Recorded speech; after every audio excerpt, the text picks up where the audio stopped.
got a presentation now on From Attack to Defence, leveraging precision AI to combat AI-powered threats, presented by two representatives of Palo Alto. Dr. Helen Teixeira is a Senior Consulting Director for Unit 42 across Japan and Asia Pacific. She also has a PhD in solid-state physics. Bang! Tom Scully is Director and Principal Architect for Government and Critical Industries at Palo Alto Networks, working across Asia Pacific and Japan. And he's also an officer in the Royal Australian Air Force who's got a Conspicuous Service Cross awarded by the Governor-General of Australia in 2018. We're not mucking around. Take it away, Helen and Tom.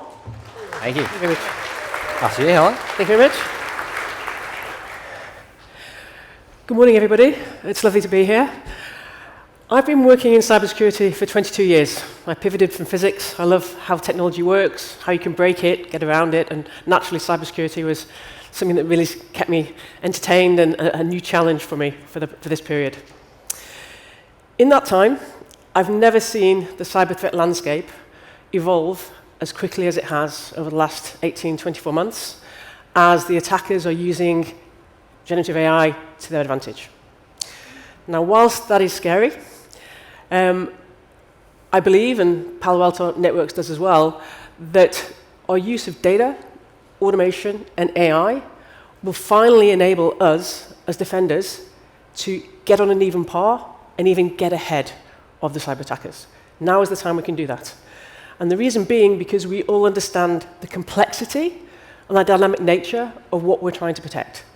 If we look at the analogy that Jess mentioned, a house with a back door or window open is the easy way in. But we're not just protecting a house, we're protecting a whole city.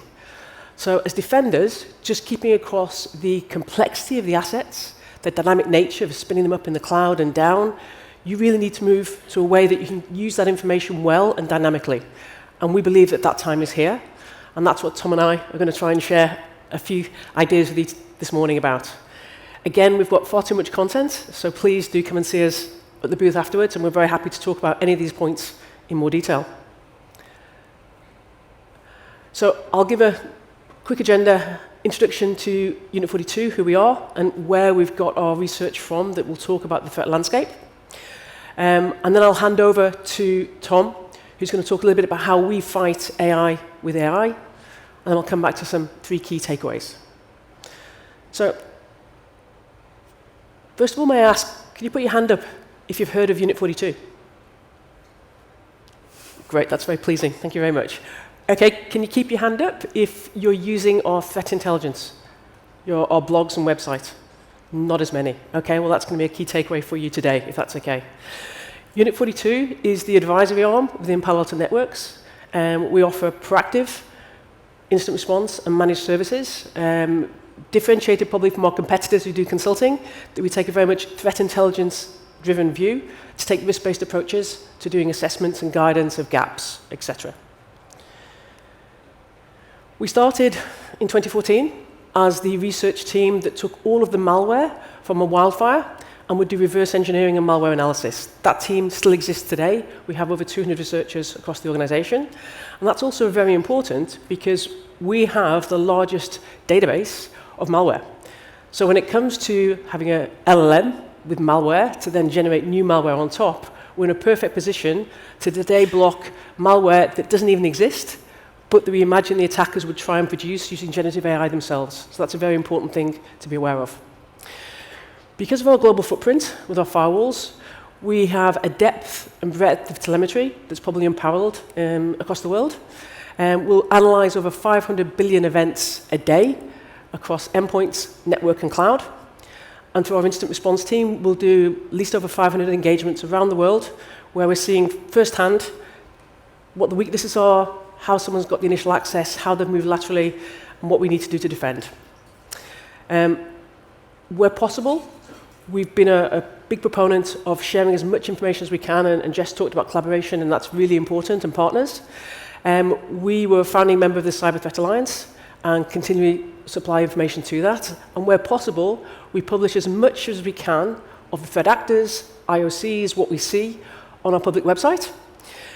If not, because of the sensitive nature of some of the APTs and actors that we're tracking, we'll share responsibly with government, military, and law enforcement. So, first takeaway today, please scan the QR code. If you're not aware of the website and our Global Incident Response Report, that will take you straight to it. This is a great resource for you and your teams. Please do have a look when you get a chance.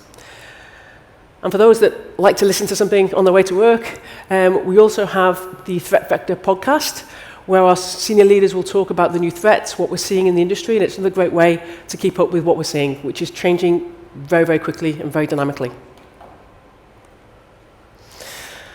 So I'll give you just a couple of snippets from the Incident Response Report. Please do look at that for more detail. But what we've seen over the past 12 months is that the cyber attackers, both nation states and criminals, are really targeting to have a specific business impact.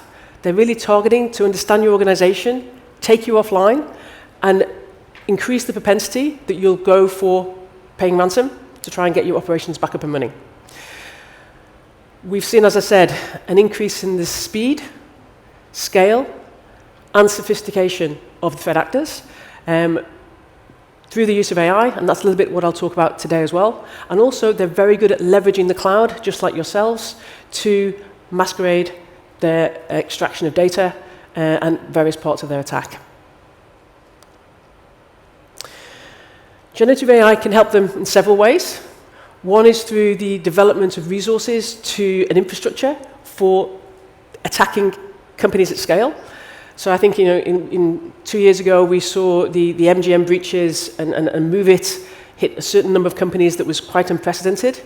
Now you'll start to see a zero-day affect many more companies, because unfortunately the bad guys can scale those attacks and manage them continuously and in parallel against many victims. The speed at which they can put the infrastructure up is also greatly assisted by AI and increasing the likelihood of success. So just very briefly, ways they can do this is to automate the collection of information from OSINT, the resource development, automation. They'll use ChatGPT or whatever what they want to create the code, to develop ways to set up campaigns more quickly.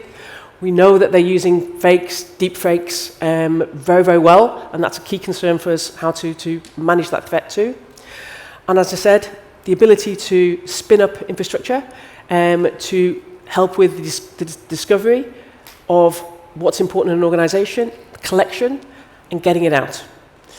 And knowing more about your organization, they can quickly build custom payloads for threats that you're using. So even when you're using different technologies and not having a single point of failure in a certain technology, they're still able to get around that as well. Apologies. I'll just give one example. Muddle Libra is one of the attack groups that we track quite a lot. They focus specifically on ransomware. They're highly sophisticated. They do an awful lot in the phishing arena. Deep fakes. They've used, I think, there's campaigns where everyone on a call would be virtual in a deep fake, and the poor CFO is the one who is getting victim for business email compromise. But in this particular attack, they've managed to social engineer the help desk to give them domain admin credentials. And within 40 minutes, they then took those credentials to create additional credentials. They pivoted the AWS environment of that customer, set up new infrastructure, and were able to exfiltrate data in 40 minutes. So today, how many organizations can say that through their security operations center, you're getting an understanding of something irregular is happening, irregular activity, behavior, data moving, data loss? How many of you can do that today within 40 minutes? Most organizations can't. And in fact, 20% of the cases we've responded to at Unit 42 in the last 12 months, it's been less than 1 hour for exfiltration. So this is what we're faced against as defenders. Several factors contribute to this.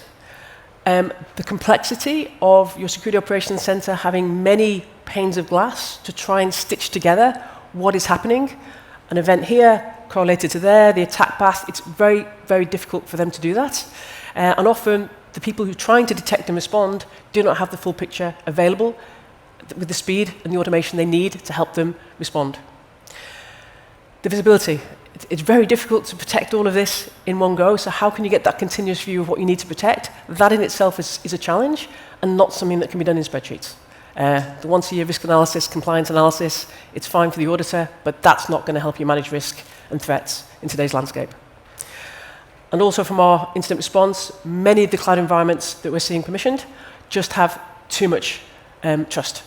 And again, how can you detect that? Close it down, reduce privileges at scale.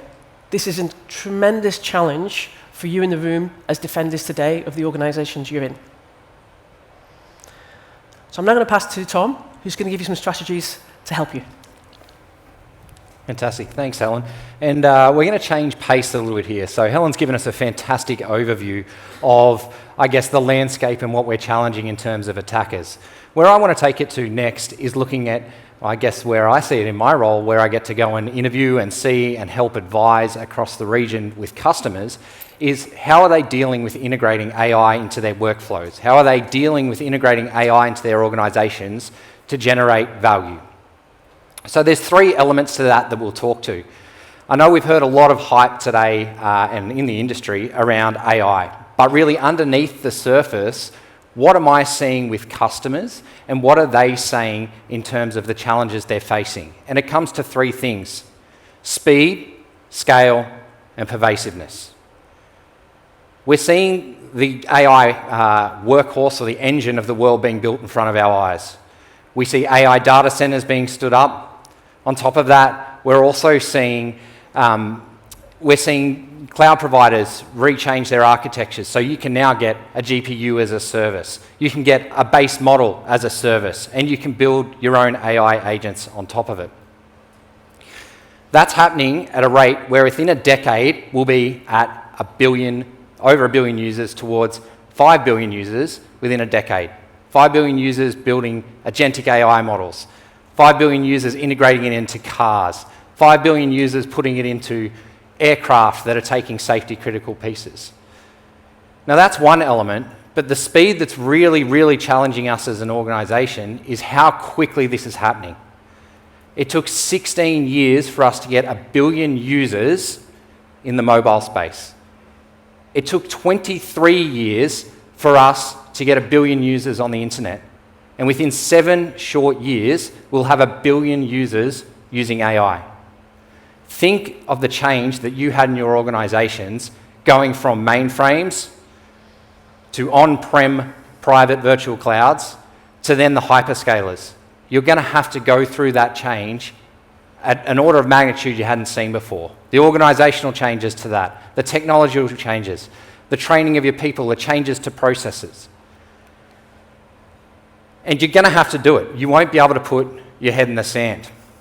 The reason being is the pervasiveness of AI today is something we haven't seen before. You can't pick up a phone without using AI. You can't buy a laptop without it being optimized for AI. And in fact, organizations are already seeing this. Within 12 months, 96% of organizations will integrate AI into their workflows to generate value. That's a huge amount of change. On top of that, because AI is so pervasive, your users, your employees will just simply turn to their own personal device if you haven't given them the options to actually leverage it for your work. And that's giving rise to what we call shadow AI. So 50% of users, when not provided with it by work or by their organizations, are purely turning to their mobile devices, their personal devices, and putting in that sensitive data which generates risk for your organization. In fact, on top of that, it's a statistic that 3 in 4 companies have experienced a Gen AI security incident in the last 12 months. So the stats are there, and they're being realized and seen in the real world. The question you need to ask yourself is, can organizations with experiencing this scale, speed, and pervasiveness actually adopt AI with confidence? And the answer is yes. And why I say yes is because at Palo Alto Networks, we've actually been integrating AI into our security products for decades. And you've seen it. I'm sure there's a number of users in here. I know Helen alluded to a number of you that have heard of Unit 42 and the services. But also, we've been using it to optimize our internal HR functions with something called Palo Alto Digital Assistant, Panda AI. We've also been using a tool that we built in-house called AISB, which is AI Security Broker. And that was allowing all of our users to come to one place where we could enforce governance and security controls for them to safely access and use ChatGPT or the other enterprise AI models in the world. And from that, we actually built out a number of products we've come to market to, which is under the Precision AI banner, which we'll speak about in a little bit. But they weren't born as just a product, they were born from experience. And they came built for 3 pillars that we've applied inside our organisation. The first is, you must be able to clearly discover your first, second and third party AI apps and know where they're being consumed, by who, and what the data they're putting into them. Once we've given that visibility, we've looked to protect them. Are they being used correctly? Are the right pieces of data being placed into them? Are they responding with URLs and files that are safe to users? Are they responding with content that is not toxic, or in some schooling cases, content that may be against what we may want our young children or minors to see? And finally, once we've done that protection, we continuously monitor that to ensure those models are being used in the way they should be, but they're also staying within their trained bounds. So Helen, I want to hand over to you for a second to step through how we're doing this in the SOC space. Thanks, Tom. So you already had an awful lot of challenges, and now AI's come along, and we've got to control all that usage as well. The way we manage this is to put all our data into one place, not necessarily from Palo Alto Networks, it can be from all the vendors, whichever endpoint you want to use, but put your data in one place so that you can use automation and AI to help you get ahead of the attackers. This is the only real way that it happens, and this is how we built our own Secure Operations Center internally that we now offer to the market. So we will aggregate intelligently telemetry from network, endpoint, cloud, attack surface, contextual information, asset inventory, owners, everything you need, such that if you've seen something before, if it happens again, that should be automated. The next time it only comes to your analyst if it's something new you haven't seen before, and you can automate these workflows. So this is how we're managing to keep on top of the threats that we're seeing as an organization, and how you yourselves need to evolve how you're using data, automation, and AI today to keep up with the attackers. Now, we won't be able to go into detail in a number of how we do this within the products, what models we use, what technology solutions we offer. So we do ask that at the end of this, you come, find us on the stand and dive into this deeper. But you'll hear a term from Palo Alto Networks called Precision AI. And it's a coverage term that talks about how we leverage machine learning, deep learning, and generative AI across our product stack to deliver value for you and your organizations and for our wider customers. That sounds great, but underneath the hood, what does it actually look? If you're going to come and speak to me and ask what does it mean? Well, it means we have 3 areas we apply these into. The first is securing AI by design. If you're allowing your users to access AI models, if you're allowing your users to build their own AI agents in codeless solutions, or you're even building your own models from scratch and providing them as applications or for fine-tuning within your organization's use cases, you've got securing AI by design. And 3 products that give you that are AI Access Security, AI Security Posture Management, and AI Runtime Security. We also have another pillar, which is about using AI in our security portfolio. So there's cloud-delivered security services that you consume within the XDR, the firewall, whatever it may be. We are infusing models into that to make it a better solution in terms of security, efficacy, and speed, driving down that mean time to respond and mean time to detect. And finally, there's a third pillar to it, which is making a greater experience for our administrators and users of these systems by providing co-pilots that bring your data to life with a voice, rather than making you have to dive in and have a skill set to really, really unpack that data. So Helen, key takeaways? Thanks, Tom.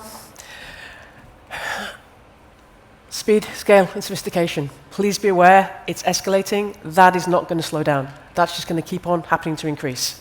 It's a massive challenge. The threat actors are becoming more sophisticated. Their use of every new technology, they've always been ahead of us, is my view, but even more so with the use of generative AI. We need smarter, faster defense to be able to keep up. And we really need to move towards real-time security, the monitoring of whatever controls are really important to our organization. How can we get that real-time view brought in to show us where we need to pivot, uplift, and adapt?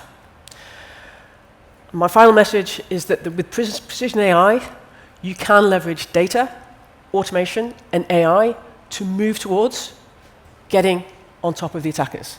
I know Palo Alto Networks is moving also, not just to show you problems through our panels, but also to give you solutions with agentic AI and new things that will come in the future.